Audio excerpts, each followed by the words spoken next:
line now? We are. Good morning, everyone. This is Noshin Mukhtar live with you today, and I hope you're doing very well. And it's a wonderful morning for you. I'm at a public place today because I feel good here, and I had some wonderful strawberry shake before starting the show. How is your Wonderful. morning? What did you have in breakfast? How is life treating you today? You have to tell me in comments now. And to begin this show, we have the Wellbeing Show, which is going to be 10 episodes, and with one single expert whose name is Sarmistha Mitra, and she's going to share with you various tips and hacks about creating quality life. Yes, we are all adults. Yes, we go through a lot of stuff. And yes, we have a lot of freedom to deal with that. We also have the freedom to create a life full of purpose, to create a life full of meaning, to create a life full of adventure, fun, and frolic, to create a life full of substance. How do we do that? How do we make things possible? How do we create our own happiness? How willing we are to share that happiness with others. These are the things that we will be talking about in this show. And you are very welcome to become a part of this show. Share in the comments your views, share in the comments your aspirations, aspirations for a great life. Share in comments the problems that you are facing, and we will try to help you 100% lead a wonderful life. So, welcome to the show, Sarmishta. How are you? And thank you, Noshin, for giving me this wonderful opportunity to share my years of experience and knowledge with you and everyone else. I'm feeling wonderful and excited. Thank you. I'm very happy to have you with us. Uh, as we begin the show, we want to know more about you from you. I know I have given a brief introduction of what this show is going to be about, but I have not said enough about you as an expert. For my dear friends who are watching us, this wonderful lady runs the Wellbeing Sanctuary, which is situated in Jumeirah. She runs it out of her passion for helping people and making lives more meaningful and amazing. So the Wellbeing Sanctuary is a well-being center in Dubai focused on training individuals in the art of self-mastery. It enables them to become better persons, to allow them to have a life that they deserve and desire. And now she will introduce herself and tell us more about her work. Hello, everyone. My work is centered around just helping you to know yourself. My method, which I developed, which I have named Decode You, and this is, as the term says, it's all about learning who you are, learning the mystery that is hidden in your subconscious, and the puzzle that is remains unsolved if you do not read the clues that life gives us every single day through every single experience. And if you know how to read the clues properly, you will be able to one day solve the puzzle that you are and connect with the mysteries of the universe, which is the ultimate goal for every individual. And decode you is very simple. The principles, once you learn the principles and apply in your daily life, you will be able to get to the bottom of all your experiences, understand them better, understand what's happening to you right now. Instead of reacting to it, you will be able to give a response to the situation. That's the major difference that you're going to face. From the beginning, from the very first session, your reactions will change into responses. Does that sound exciting to anyone?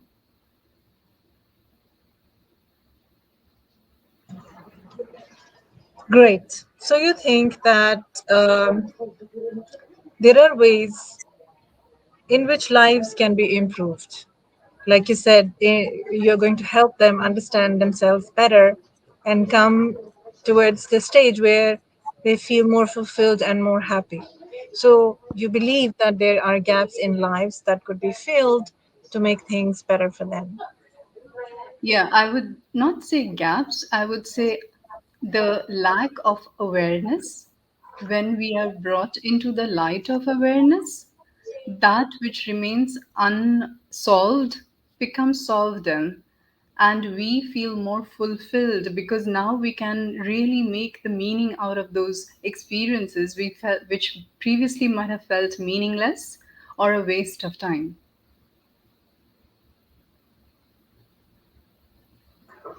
I get that fully. So, to begin with, we are going to discuss four major points. The first one, which should be um, explained and understood by our audience, is why it is important to have healthy and thriving relationships. Why does it matter at all? So, in your views, Sharmista, why does it matter for us? Why should we have quality relationships? So relationships, as we know, is the central point of civilization, a central point of our life, of society.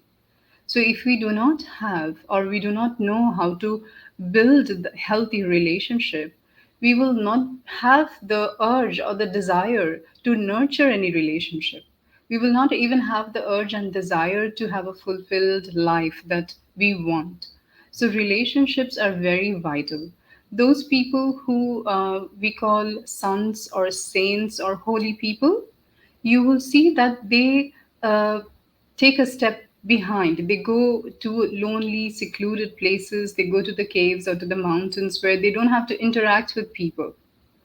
And that is where going into a journey of soul searching. But we are living in the society. We are living among people, and we cannot run away from people and live here. We are all interconnected and interdependent, even though directly we are not today in the modern society. Like in the previously in olden society, everyone used to be directly dependent on each other, but we are all indirectly dependent on each other. So this dependency needs to be respected. This dependency needs to be nurtured.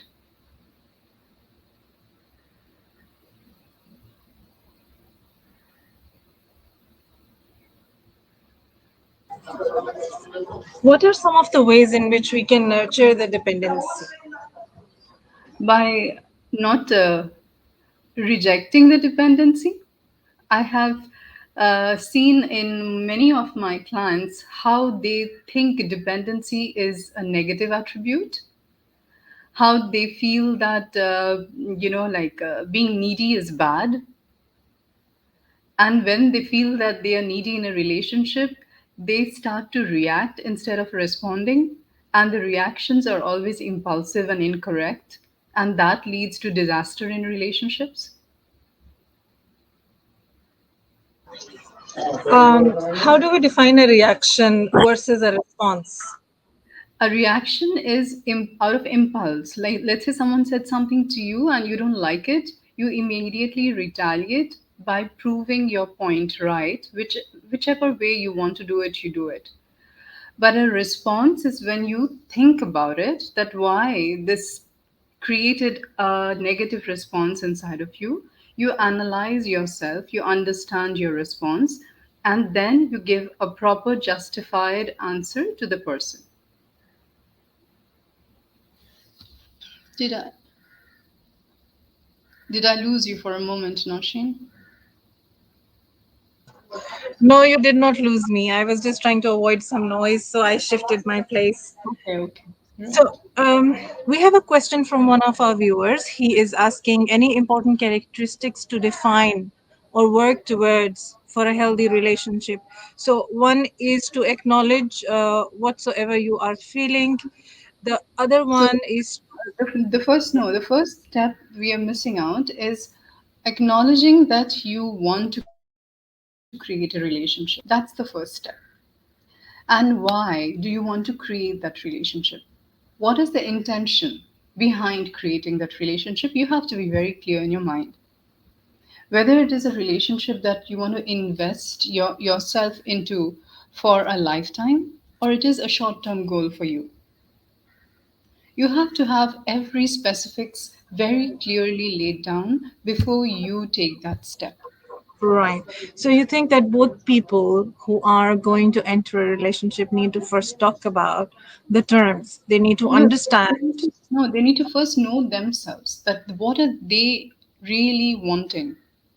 It's sometimes when I have noticed so many couples, they have miscommunicated to others, like to the partner, because they didn't know what they really wanted.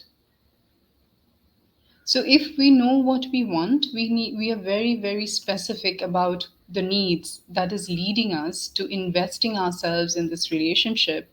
Then the next step would be to open ourselves to be vulnerable, because this is in an intimate relationship, in a romantic relationship, you are basically stripping yourself completely, all your armors, your guards down, for someone to see you for who you truly are. And you become the most vulnerable person in front of that person. And at the same time, you are the bravest person on the planet today if you have decided to do that. So have some respect for yourself that you chose to be vulnerable. It requires a lot of bravery. And the other person who is in front of you who has chosen the same, we have to have a lot of reverence for that person. Because that person came with the same idea that I'm going to step out and I'm going to be as vulnerable in front of you. You will see my all my good and all my bad, which I can hide from the rest of the world, but not you. So that reverence is very important to begin any relationship. Great. And what comes after that? What comes after the understanding and the acceptance and the reverence? Once that is clear, and then comes obviously the liking. If you like that person, then only you're going to invest in that relationship. So, what is it about him or her you like? You have to be very clear. You just cannot scratch on the surface that I like her looks or I like his looks and he's smart, he's tall. Fine, that's the physical attraction we all go for in the first place. But the next layer is a deeper layer.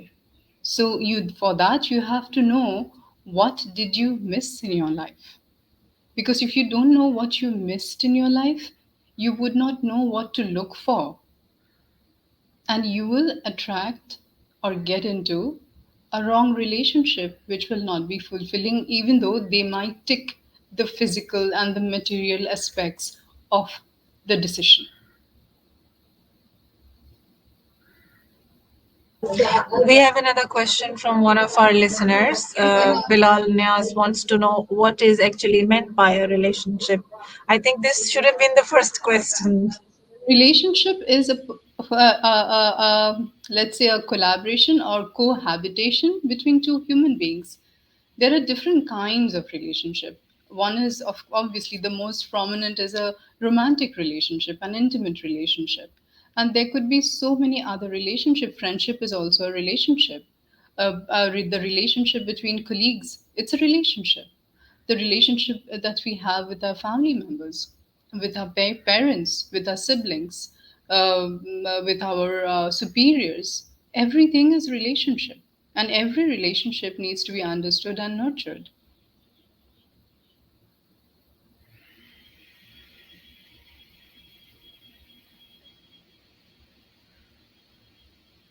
Is that clear? Like what we mean by relationship, I guess. Hmm, right, right. So, what about the mindset? Do you think mindset counts? Do we have to have a certain kind of mindset before we start a relationship? How do we cherish and how do we build that kind of mindset that allows us to have a positive, thriving relationship? Yeah, as I said in the beginning of the this conversation, the mindset should be that you are choosing this time to be your most vulnerable self in front of someone. That is the mindset that we should go about. We should not just say, and be the same as we are in any other relationship. Like, I'm talking about intimate relationship and romantic relationships here, not any other relationship, because we are the most vulnerable in a romantic relationship. So, if you are aware that this is what you are doing, that you are opening yourself, baring yourself, stripping yourself, and making yourself most vulnerable in front of this person, then you will already have a positive mindset. The next positive, the step would be to hold reverence for this other person in front of you who is also doing the same. And this is an act of bravery in my eyes.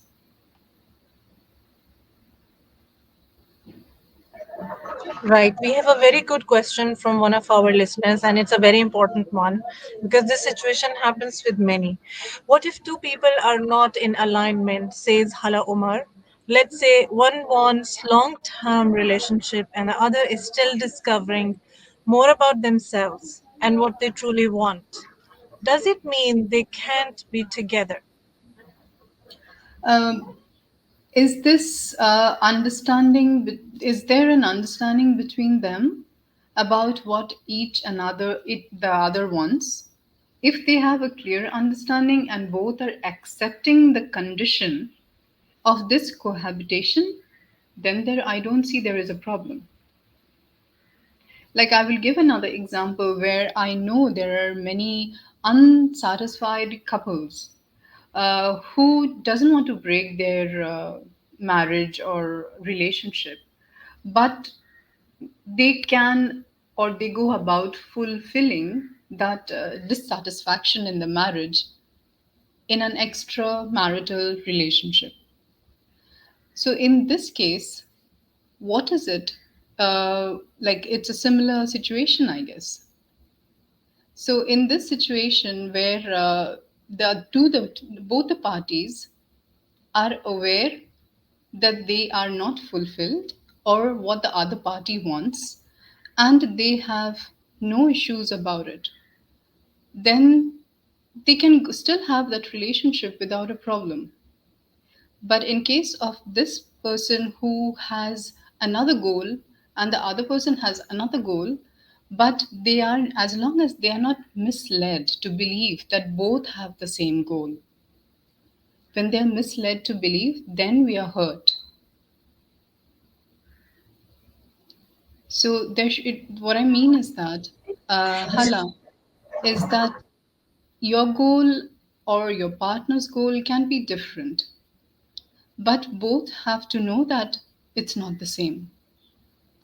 And if both knows it's not the same and still agrees to continue with the cohabitation, then I don't see it's a problem. But one should not mislead the other into believing that your goal is my goal. I like that. So this brings us to honesty. Yeah. And do you think transparency is also needed here? Absolutely, because you are, I told you, your most vulnerable self. Whether you like it or not, you will be transparent. You'll have to be. And that's where you are truly nurturing and investing in a relationship. If you're not transparent and if you are hiding something, that means you're not invested. You're not working towards the relationship. You have given up on this. You're just there because of other needs. I get that. You're absolutely right. We have another question from Shoaib Zaki. He says, what is love? Because everyone confuses about it and uh, any authentic explanation. So he wants a good definition of love from us. Right. Thank you for that question. Somehow I figured out what is love. And I realized that love is a feeling that we feel when we have in balanced amount three things: attention, acceptance, and appreciation from that other person who we hold in utmost esteem. So, if there is any lack of attention from them, lack of appreciation, or lack of acceptance, we will feel unloved. So, love is not just a feeling, it is a combination of three things. Yes, very true. It is. It sure is a combination of many feelings. We have one more very interesting question from one of our listeners. Mohammed Mirzai is asking, best factor in relationship is ethics. Please explain regarding ethic factors. This is complex. Yeah. So if anyone who knows me has spoken to me, they have heard about me talking about duality all the time. Duality is living in two realities. One reality is the reality of love, and the other reality is the reality of living. So, the physical reality that we live in is a reality of living, and living is conditional. Ethics or values are just those conditions which we need to follow in order to live in harmony. If we do not follow ethics or values, we create disharmony.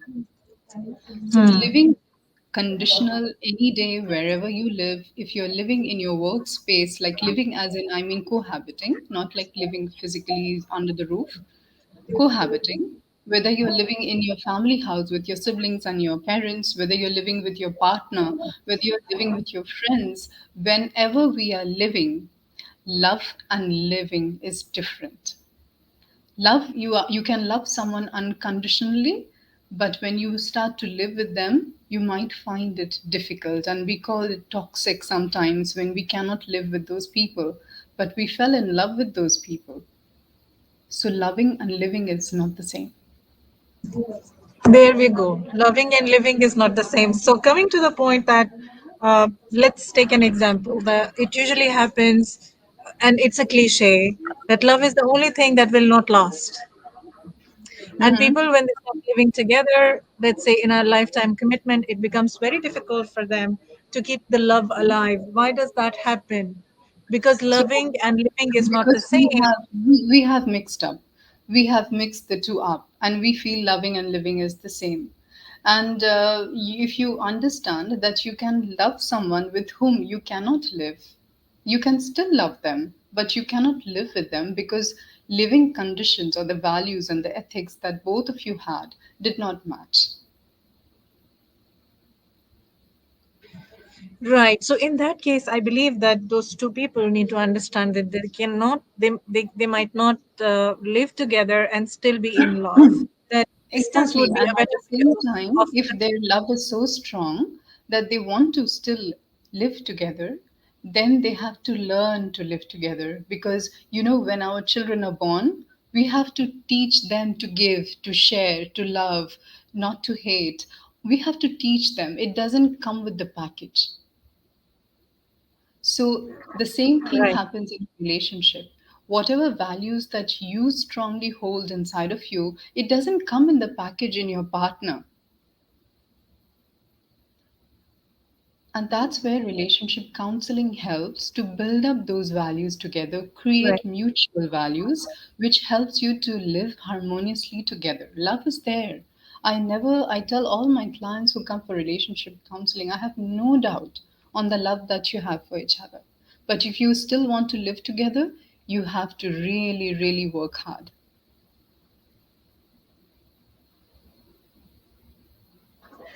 Great. We have one more question, which is of great importance. And there it goes. What if one person is growing or rather evolving more than the other? How do you deliver this or express? First of all, acknowledge that the growth that you are or someone is growing is because or at the expense of the partner. So please acknowledge that first, Tanvir.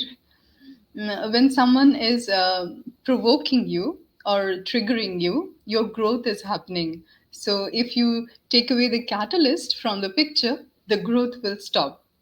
So keep in your mind that the other person who is not growing, his soul has chosen this role to not to grow, but to trigger your growth. So, how will such kind of a relationship thrive? And what are best practices to make it work?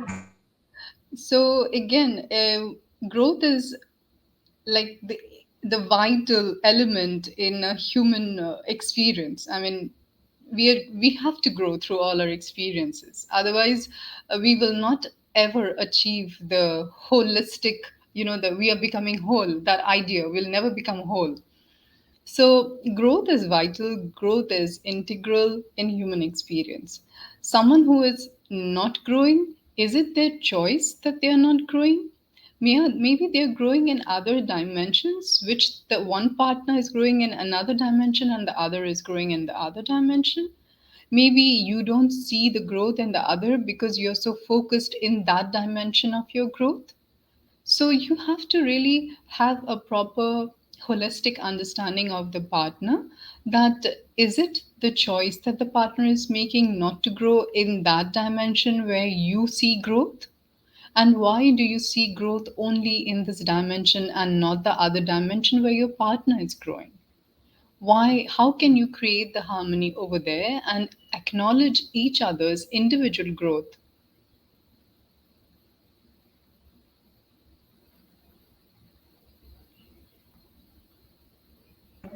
Right. Thank you so much. This was lovely.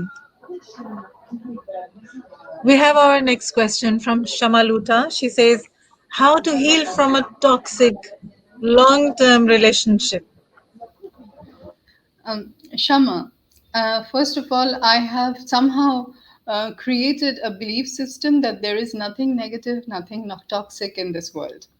What triggers us, and we cannot control our feelings, that vulnerability. Someone in front of you is making you become vulnerable and you don't like it. And that is what we call toxicity or toxic relationship. So the first thing is in relationship counseling to understand this toxic term. What is it actually? What does it truly mean to you? Is it you unable to acknowledge your weaknesses, your vulnerability, which the other is constantly provoking and triggering out of you through their behaviors, their words, their actions? Then you have to go deeper and understand, why is it causing pain to you? Someone else cannot do that to you except this person, because you have opened your heart, you have chosen to be vulnerable, you have summoned this call for you so that you can grow from this. Take the opportunity to grow from this trigger that is constantly happening in front of you. And if your partner is willing to equally invest in living with you, then we can help him how to support you in your growth, not to just cause you pain and help you deal with your pain, but how he can also be a game changer in your growth. Yes, thank you so much. It was amazing. Very great advice. Moving on, fulfillment is very important in a relationship, and many of us have failed relationship and marriages that do not work because fulfillment did not come. So, what are ways to address complexities that stop fulfillment from happening, and how we can ensure that a relationship becomes highly fulfilling? So, as I said, love is a combination of three things, Nausheen: acceptance, attention, and appreciation. So, when we are choosing a partner, we have to keep in mind what among these three makes us fulfilled. So, it is all based, again, we have to go back. Every problem started in our childhood because we didn't have a holistic perception of life. With the limited perception of life, what we saw of life, we created belief systems. So, in that belief system, we created maybe, I take your example? You are a working mom, right? And obviously, you are so busy throughout the day. And your child might not have the time that he requires with the mother. But he is looking at life from a limited perspective. So his perception is very limited right now. He and his world, that's all that matters to him. Yes, So true. he is creating a belief system based on his pain point today, that my mother is not there because she is working. So, working women, a big no no for me. Maybe I'm just assuming. If he makes this his belief system. That means what? He is looking for someone who will be, he will rather, in the next 20 years when he grows up, he will look for someone who will be a stay at home mom or stay at home wife. Why? Because he thinks that the person who is staying at home can give him more attention than he got from his mother. Right. That explains. So, what are we looking for? That Hmm. person, fulfillment, will that happen? If he chooses a stay at home wife, will he have that fulfillment? We don't know that, because that stay at home wife might have Hmm. other things that might occupy her. Maybe she might have a family which needs her more. So she will Right. be, let's say, constantly in her parents' place and not in the house where he would want her to be, and that can create conflict. And he wouldn't know why he's getting into this, because he will think I chose the right person based on my previous experiences. So So, do we you think really can't say that what it in is. this? We know that every choice that we made today is based on our past. So, it's completely impossible for a person to make choices irrelevant of the past It because that can. determines the way he No, thinks and he totally. responds to everything. It can be done out of a lot of work on yourself, because all your choices today, if you have not really figured yourself out, you will be choosing based on avoiding a pain that you had felt long back in your past. All your choices will be based on how I can avoid that which I faced in the past. But if you have worked on yourself and you have come to terms with the pain in the past, then your choices are going to be from a neutral ground, which is the present. Right. So, I believe one major point here is that a person needs to understand first himself and figure out what Absolutely. fulfills him. Is it Absolutely.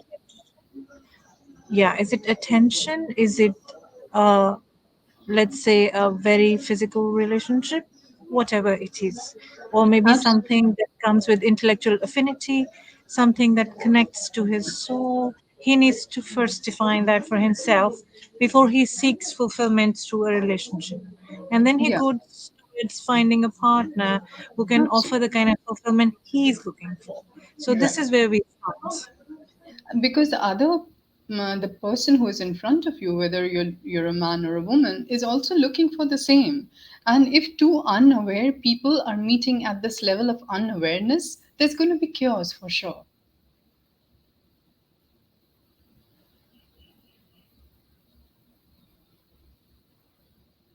We have a question from someone here. They say in this world, if you're too serious and honest with someone, they don't care and get it in another way. You have to, Musawir, tell me what do you mean by get it in another way? He continues, how we can acknowledge someone that we really care for them. You mean how we can assure someone that we really care for them? Okay, so how you can tell them that you care, and they need to believe you, right? So your problem would be that you are not taken seriously. Even though you are serious, you're not taken seriously. So perhaps that is what I say, or what I mean by awareness. When you're aware of yourself more, or not in the superficial level, but in a deeper level, you will know the signs to see in others, what makes them understand you better. You will be able to communicate that in their language, because everyone understands things differently. Words have different meaning. If you think of a word, let's say a random word, jump. If you think of jump, I give this example to a lot of people. Like, I was talking to someone, just jokingly, I told him that, okay, open the window and jump from the window. And I meant, I showed even which window, and I meant in my mind that when you open the window, there is a beautiful terrace underneath. And sometimes I feel from my office when I look into the terrace that if I had access to that, then in the winters I could have so many outdoor activities on the in the beautiful terrace. So when I said jump from the window, I meant he would jump into the beautiful balcony downstairs. But in his mind, he doesn't know the picture that I had. So he felt I asked him to jump from a 3 story building and break his leg or kill himself. And the whole picture that we create through words is completely different. So, unless you know what the person is seeing in their mind by what you're saying, you will not be able to communicate to them.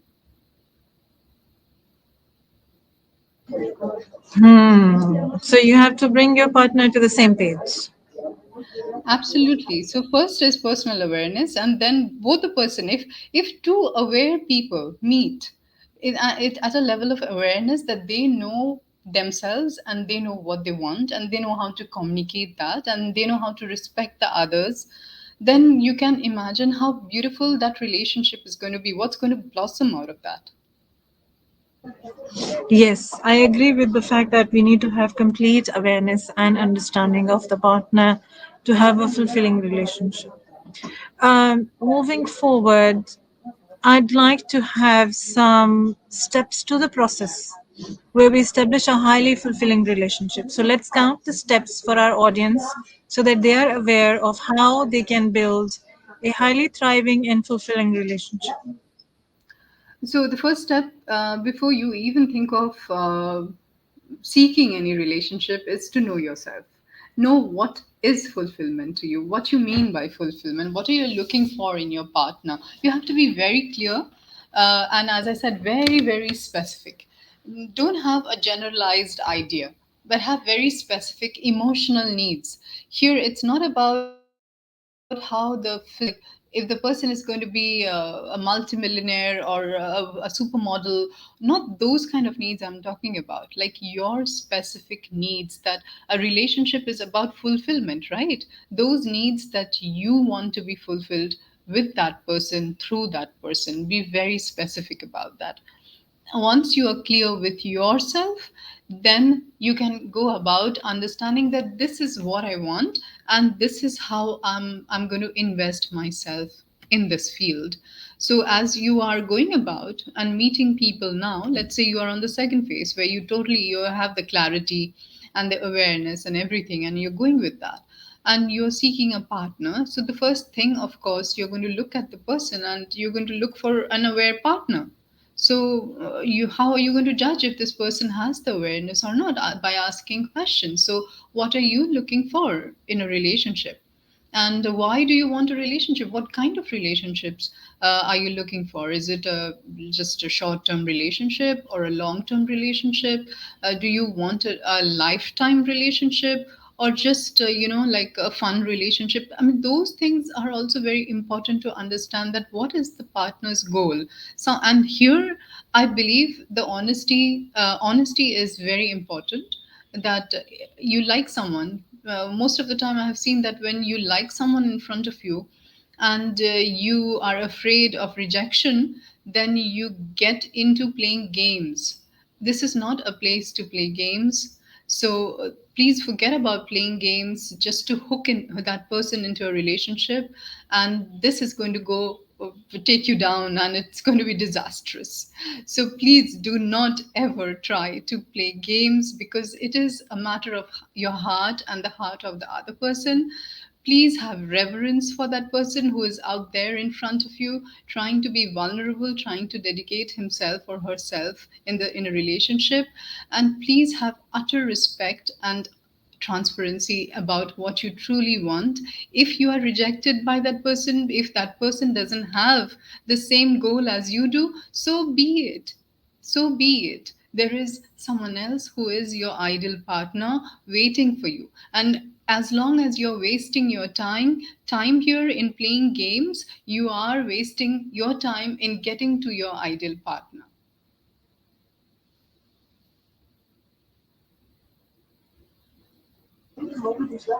We have another question from Musawir. He says, when I asked her if she loves me or not, then she usually said that she can't decide. What should I do next? So, as I, if the person loves you or not and can't decide, that means the person doesn't love you. So there is nothing to do if you are looking for love, and then this is not the person that who is he she is. Maybe she hasn't fallen in love with you yet. Maybe she needs time to figure out if she really can love you or not. Love, love happens. It takes a long time to love someone. Physical attraction, sexual attraction is not love. Love is something when you accept someone unconditionally. You know that how bad they can be or how good they can be, and yet you show up, and yet you can hold them and say, I love you. That is love. And it takes a long time to go to that part. It doesn't happen overnight.